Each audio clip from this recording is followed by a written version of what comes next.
Hi hello welcome to our channel. నేను మిస్రి. ఈరోజు మనం చెప్పుకోబోయే కథ ప్రియనేస్తం పార్ట్ 7. కథలోకి వెళ్ళే ముందు లైక్ చేయడం మర్చిపోకండి ఫ్రెండ్స్. వెనుక ఉన్న స్టడీ టేబుల్ కానుకుని వెనక్కి వాలి కళ్ళు మూసుకుంది ప్రవర్తిక. రక్ష అని కలవరించాడు అర్జున్. అతని కనురెప్పల లోపల అటు ఇటు కనుపాపలు కదులుతున్నాయి. అతను దేనికో బాధపడుతున్నాడని ఆమెకు అర్థమైంది. ఇక్కడే ఉన్నాను. అతని చేతిని గట్టిగా పట్టుకుంది. మెల్లిమెల్లిగా నెమ్మదించాడు అర్జున్. అతని బెడ్ మీద పడుకోబెట్టాలని ఉంది, కానీ తన వల్ల కాదు. ఇలా కింద ఎంతసేపని కూర్చుంటారు? అతనేమో తనని వదలట్లేదు. ఎంత ప్రయత్నించినా తన ప్రయత్నం విఫలం అవ్వడంతో అలాగే కూర్చుని కళ్ళు మూసుకుంది ప్రవర్తిక. ఎన్నో ఆలోచనల మధ్య ఎప్పటికో నిద్ర పట్టేసింది ప్రవర్తికకి. ఉదయాన్నే ముందుగా మెలకువ వచ్చేసింది అర్జున్కి. తలంతా భారంగా ఉంది. ఎవరి ఒడినో తన తల ఉందని అర్థమైంది. మెల్లిగా కళ్ళు తెరిచాడు. ప్రవర్తిక చుబుకం కోలగా కనబడింది. మెడలో పసుపుతాడు పచ్చగా మెరుస్తూ ఉంది. బాగా కళ్ళు తెరిచి చూశాడు. ఎస్, ఆమె ప్రవర్తికని. వెంటనే ఆమె నుంచి లేచాడు. ఆమె చెయ్యి అతని చేతిలో ముడిపడి ఉంది. ఆమెకు మాత్రం మెలకువలేదు. మెల్లిగా నిద్రలోనే కదిలింది ప్రవర్తిక. లేచి కూర్చున్నాడు. ఒకసారి ఆమెను చూశాడు. ఆమె గాఢ నిద్రలో ఉన్నట్టుంది. నైట్ ఏమి జరిగిందో గుర్తు తెచ్చుకోవడానికి ప్రయత్నం చేశాడు. తనకి బాధ ఎక్కువైపోయింది. రక్ష బాగా గుర్తొస్తోంది. డ్రింక్ చేశాడు. ఇంటికొచ్చాడు. దగ్గరున్న కీతో డోర్ లాక్ ఓపెన్ చేసి లోపలికి వచ్చేశాడు. తర్వాత తన గదికి వచ్చాడు. ఎదురుగా రక్ష కనబడింది. ఆ తర్వాత తనకి గుర్తు రావట్లేదు. అర్జున్ తల పట్టుకున్నాడు. ఆయన రక్ష ఇక్కడ ఎలా కనబడుతుంది? తన పిచ్చి కాకపోతే. చైన్ కోసం చూశాడు. అది ఎక్కడా కనిపించలేదు. షిట్. వెంటనే లేచాడు. ఆ గది అంతా వెతికాడు. అతని అలికిడికి ఆమె లేచి కూర్చుంది. అతని కంగారు ఆమెకు తెలుస్తుంటే ఏవండి అని ధైర్యం చేసి పిలిచింది. ఆ హడావుడిలో పట్టించుకోలేదు అసలు ఆమెనతను. ఏవండి ఈసారి కాస్త గట్టిగా పిలిచింది ప్రవర్తిక. ఆమె వైపు తిరిగాడు. అతని దగ్గరికి అడుగులు వేసింది. ఆమెనే చూస్తున్నాడు. ఎప్పుడూ తన ముందు ఆమె కళ్ళల్లో కనిపించే కంగారు ఈసారి అతనికి కనిపించలేదు. ఇంకేదో. తన చేతిని ముందుకు చాపింది ప్రవర్తిక. ఆమె ముఖాన్ని ఒకసారి చూసి ఆమె చేతిని చూశాడు అర్జున్. ఆమె గుప్పెడ విడిచింది. ఆమె అరచేతిలో అతని ప్రాణానికి ప్రాణమైన చైన్ కనిపించింది. అతనిలో ఆనందం. వెంటనే ఆ చైన్ని చేతిలోకి తీసుకున్నాడు. చేతిలో గుప్పెడ బిగించి తన హృదయానికి దగ్గరగా పెట్టుకున్నాడు.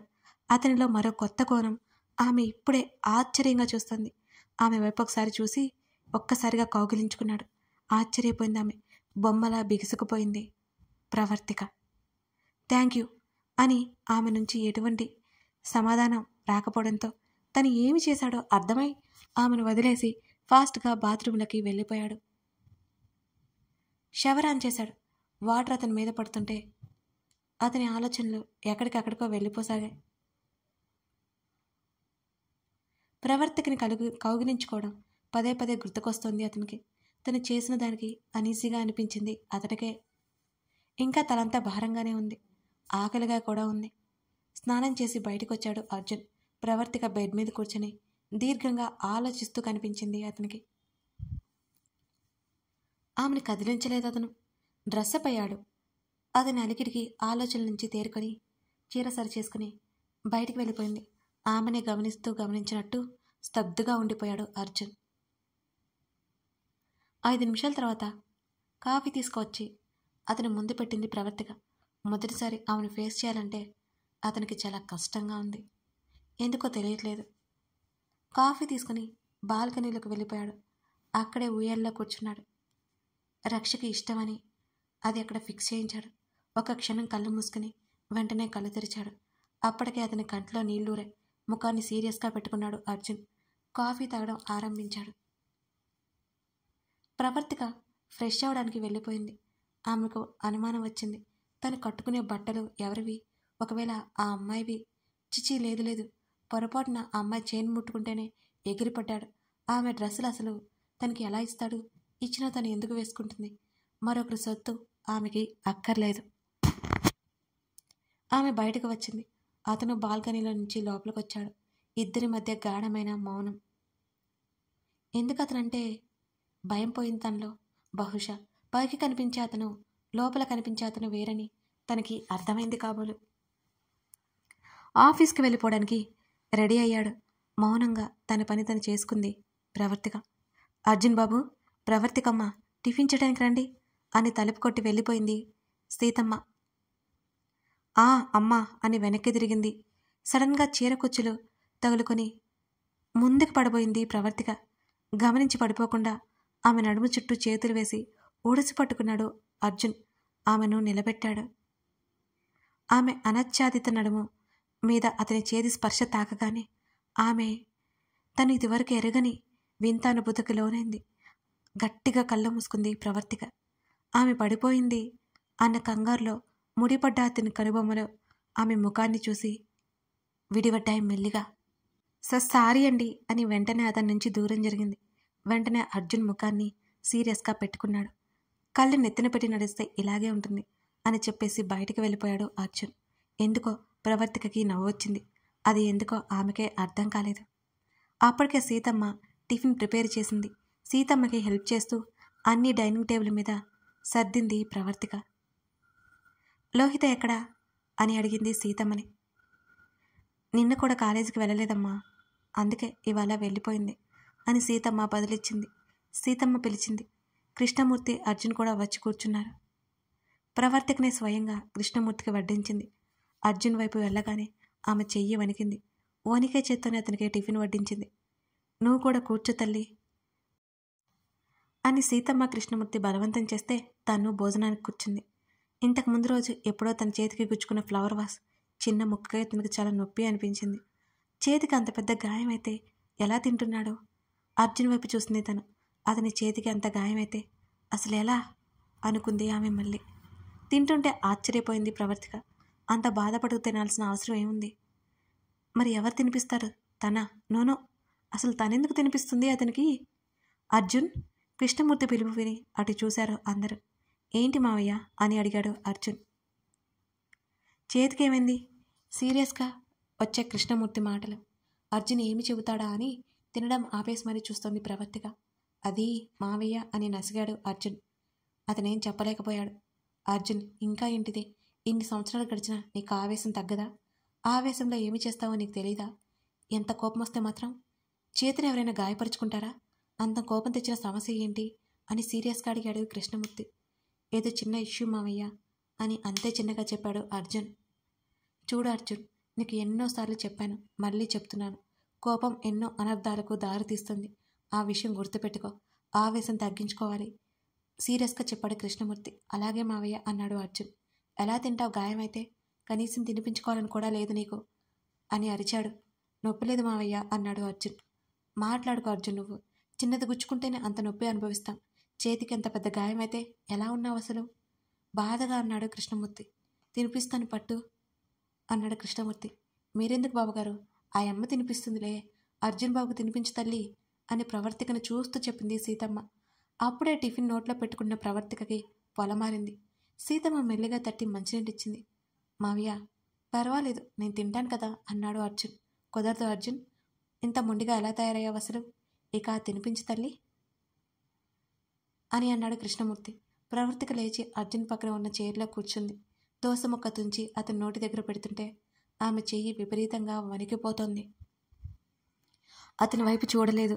చెయ్యి మాత్రం ముందుకు పెట్టింది. పక్కకు చూస్తూ తింటున్నాడు అర్జున్. కృష్ణమూర్తి త్వరగా తిని, నాదైపోయింది, మీరు తినండి అని అక్కడి నుంచి వెళ్ళిపోయాడు. సీతమ్మ ముసుముసుగా నవ్వుకుంటూ కిచెన్లోకి వెళ్ళిపోయింది. వాళ్ళు అలా వెళ్ళిపోగానే పర్వాలేదు, నేను తింటాను అన్నాడు ఎప్పట్లాగే గంభీరంగా అర్జున్. మీ చేతికి గాయం ఉంది కదా, నేను పెడతాను అంది. ఇట్స్ ఓకే, నేను హ్యాండిల్ చేసుకోగలను అని అతను అనగానే ఇంకేమీ మాట్లాడలేకపోయింది ప్రవర్తిక. తను అరిచి పెట్టలేదు కదా, తనకి ఏమో హక్కుందని. అర్జునే తినేశాడు. అర్జున్ ఆఫీస్కి వెళ్ళిపోయాడు. అమ్మా నాన్నలు బాగా గుర్తుకొచ్చారు ప్రవర్తికకి. బాధగా అనిపించింది. అర్జున్ బాధపడుతున్న సన్నివేశం కళ్ళ ముందు మెదిలింది. ఎందుకు అతను బాధపడుతుంటే ఆమెకు నచ్చట్లేదు, అది అర్థం కావట్లేదు ప్రవర్తికకి. తన పెళ్లి జరిగిన నాటి నుంచి అన్నీ ఒక్కొక్కటిగా ఆమెకి గుర్తుకొచ్చాయి. అర్జున్ ప్రవర్తన తనకు బాధ కలిగించింది. అంతలోనే అర్జున్ మీద కోపం వచ్చింది. కాదు, అతను మంచివాడు కాదు. అతనికి బాధ ఉంటే మాత్రం ఎదుటివారిని బాధ పెట్టే హక్కు అతనికి ఎక్కడిది? లేదు, అతని మీద జాలి చూపించకూడదు. అందరూ అతన్ని మంచివాడు అనుకుంటున్నారు. అతను చేసింది ఎవరికి తెలుసు? తనకి తప్ప. ఆలోచనలో ఉన్న ప్రవర్తికకి సీతమ్మ వచ్చింది కూడా పట్టించుకోలేదు. ఏమైందమ్మా? బాధగా ఉన్న ప్రవర్తికని చూస్తూ అడిగింది సీతమ్మ. అమ్మా, అమ్మా నాన్న నాకు గుర్తుకొస్తున్నారు. ఇక్కడికి వచ్చిన దగ్గర నుంచి వాళ్ళతో మాట్లాడిందే లేదు అని కళ్ళు తుడుచుకుంటూ చెప్పింది ప్రవర్తిక. అర్జున్ బాబుకి చెప్పొచ్చు కదమ్మా అని అంది సీతమ్మ. విరక్తిగా నవ్వుకొని, బయటకు చూసేదంతా నిజం కదమ్మా అనుకుని ఫోన్ స్విచ్ ఆఫ్ వచ్చింది అని బదులిచ్చింది ప్రవర్తిక. ఒకసారి అర్జున్ బాబుతో చెప్పి చూడమ్మా, మీ ఇంటికి తీసుకెళ్ళి మాట్లాడిస్తాడేమో. మీ వాళ్ళే ఎక్కువ కోపంగా ఉండర్లే.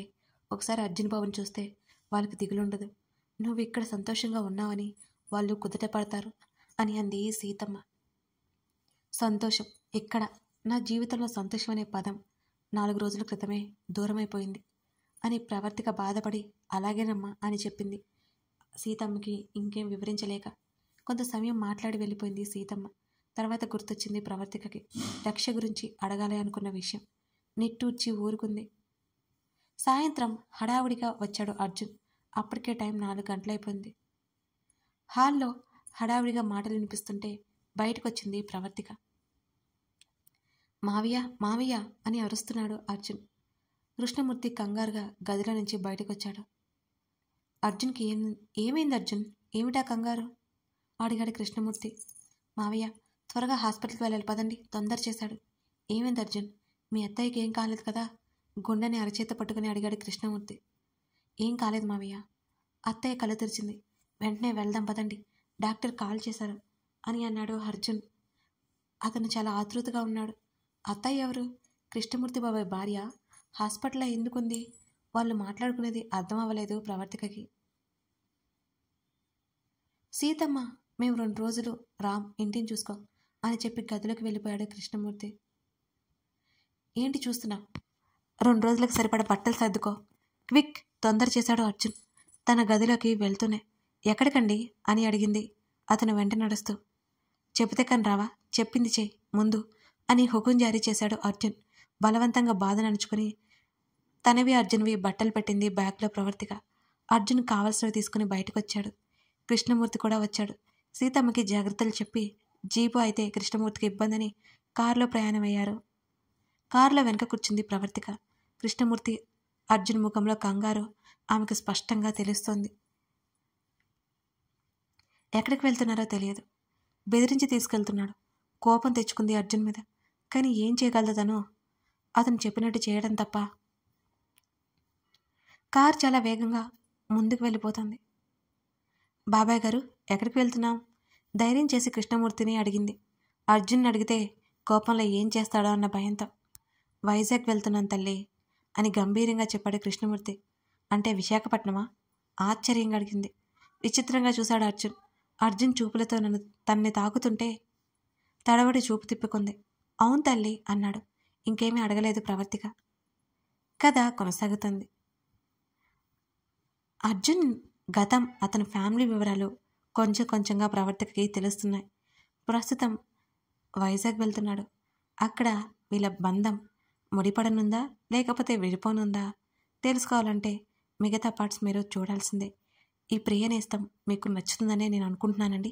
ఇంతకీ నచ్చిందా లేదా చెప్పండి. రోజు చెప్పే మాట అయినా లైక్ చేసి కామెంట్ చేయడం మర్చిపోకండి. ఇప్పుడే మన ఛానల్ని చూస్తున్నట్లయితే ఈ స్టోరీస్ మిస్ అవ్వకుండా నోటిఫికేషన్ రావాలంటే సబ్స్క్రైబ్ చేసుకోండి. Thank you.